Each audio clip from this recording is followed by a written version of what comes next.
Olá, paz do Senhor, eu sou o pastor José Eduardo, aqui estou no Peru, sou missionário no campo já há bastante tempo.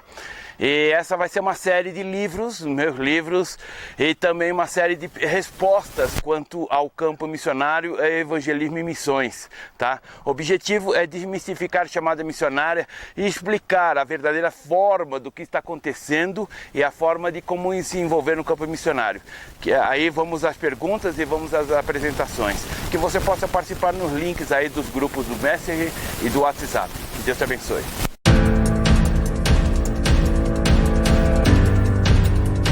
Olá, eu retornando aqui, aproveitando a pergunta, tá? Uma pergunta feita anteriormente, para não ficar os vídeos muito longos, tá? A Núbia, lá de Barueri, ela fez uma pergunta sobre como corresponder na prática a chamada missionária, tá? E eu quero alertar um ponto aqui que nunca vão te falar, tá? Quando eu falo para você viajar, eu quero viajar para a África. A África, só você ter uma ideia, quando você começar a viajar, você vai saber uma coisa que ninguém te conta e você quebra a cara, tá? E aí isso tudo é trabalho para poder acabar com o teu chamado missionário, tá? Então, quando você vai para a América do Sul, não tem problema nenhum. Você pode ir turismo, você vai para os Estados Unidos, tem turismo, você vai para a Europa, é turismo. África não existe turismo, a não ser África do Sul, se eu não me engano, e Turquia. O resto não existe turismo. Tá? Então como é que faz? Vou para Moçambique, vou para Guiné-Bissau, vou para Angola. Só eu tive em Angola, sei o que eu tô falando, tá? Que acontece? Quando você vai conseguir o pastor lá, primeiro, o pastor lá do país que você quer ir na África, tá? Ele precisa pedir uma autorização, senão você não entra no país, autorização do governo. E o governo só reconhece essa autorização de igrejas oficiais. Uma grande vírgula aí que 90% das igrejas na África não são reconhecidas, tá? Então, eu tive em Angola, você tem uma ideia, o pastor lá, ele pegou de uma igreja, Assembleia de Deus, de um amigo dele, essa solicitação que foi autorizada em minha entrada no país, entende? E aí aquela história, você vai para o país, você consegue a autorização. Tem gente que vai quebrando caminhos, existem caminhos tortuosos, e aí quebra a cara. Porque o governo exige o seguinte, que quando você entra no país, aquela igreja vai ser responsável pela sua segurança, desde a entrada até a saída. Não é para você ficar, não existe turismo na África. Tira essa ideia, tá? E aí aquela história, se conseguiu de uma forma autônoma, a responsabilidade é sua e Deus não está nesse negócio, tá?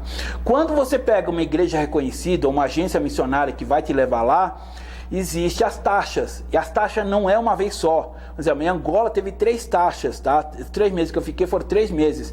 Lá a igreja ficou tratada que eles pagariam, eles pagaram.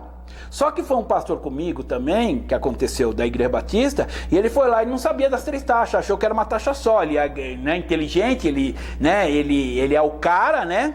Só que chegou no segundo mês, terceiro mês, ele ficou sabendo da dívida. E ele não podia sair do país enquanto não pagasse, só que ele não tinha dinheiro para poder pagar. O que acontece? Nós conseguimos, através da igreja, um irmão que trabalhava na Polícia Federal, no dia que ele estava em trabalho, ele passou. Mas você acha que livrou? Não. Porque quando ele chegou no Brasil, ele ficou com uma dívida na Interpol. A Interpol é a Polícia Internacional. Em qualquer país que ele for, tá? Vai ser levantado e vai estar lá a dívida. E ele vai ter que pagar, senão ele vai ser preso. Eu não sei se ele pagou ou não, o problema é dele, tá? Mas o caso é o seguinte, então tem essas vírgulas que o pessoal não explica.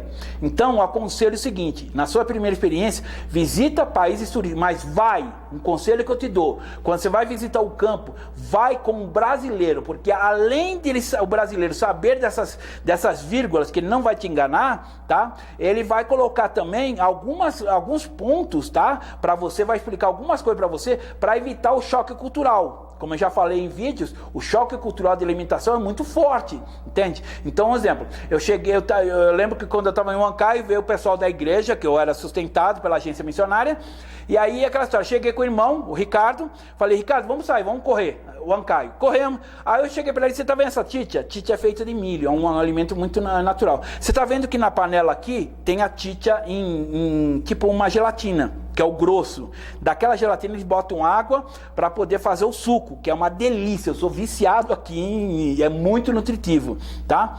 E aí eu cheguei para ele e falei, vem cá, dá uma olhada ao redor, vê onde ela consegue pegar água. Aí eu sabia, porque eu perguntei exatamente na hora que o pessoal foi pegar água.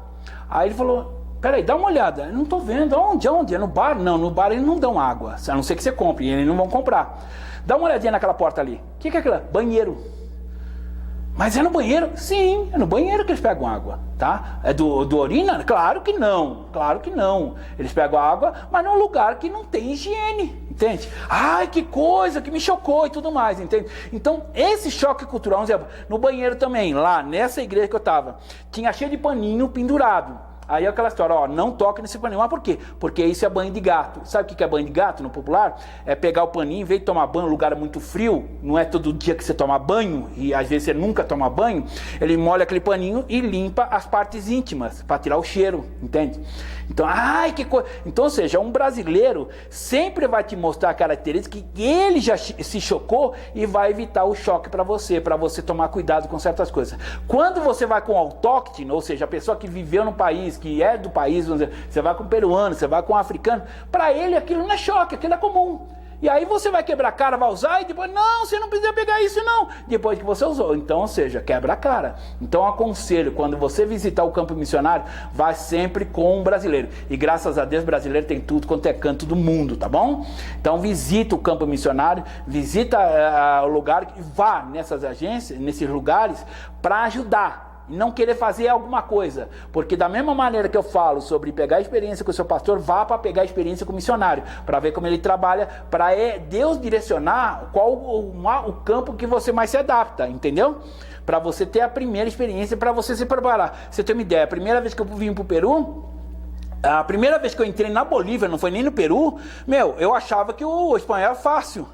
Aí eu cheguei, olhei na cozinha, tava lá, desayuno. Falei, o que é desayuno? Não sei o que é desayuno. Aí chegou uma irmãzinha que estava me ajudando, me direcionando. Eu falei, olha, eu estou confuso, eu estou embaraçado. Embaraçado em português, o que é? Confuso. Ela falou, não, você não se quer, você não fica embaraçado, só a mulher fica embaraçada. Por quê? Embaraçado é grávida. Então, ou seja, muitas palavras que nós temos no português, o sentido na outra língua é totalmente diferente, entende? Aí eu falei, nossa, eu tô falando besteira aqui, tô pegando palavras aqui em português, que na língua hispânica é um xingamento. E aí eu voltei para o Brasil para aprender o espanhol, entendeu? Então, ou seja, essa experiência com o campo, mesmo com países vizinhos, vai te levar, vai te dar um despertamento para você se preparar melhor para ir para o campo, entendeu? Se você tiver qualquer outra pergunta, pergunta aí embaixo, ou no grupo do Messenger ou no grupo do WhatsApp, para a gente responder e fazer outros vídeos, tá bom? Que Deus te abençoe, que Deus possa preparar você para o campo missionário e que seja uma bênção na obra do Senhor. Que Deus te abençoe em nome de Jesus.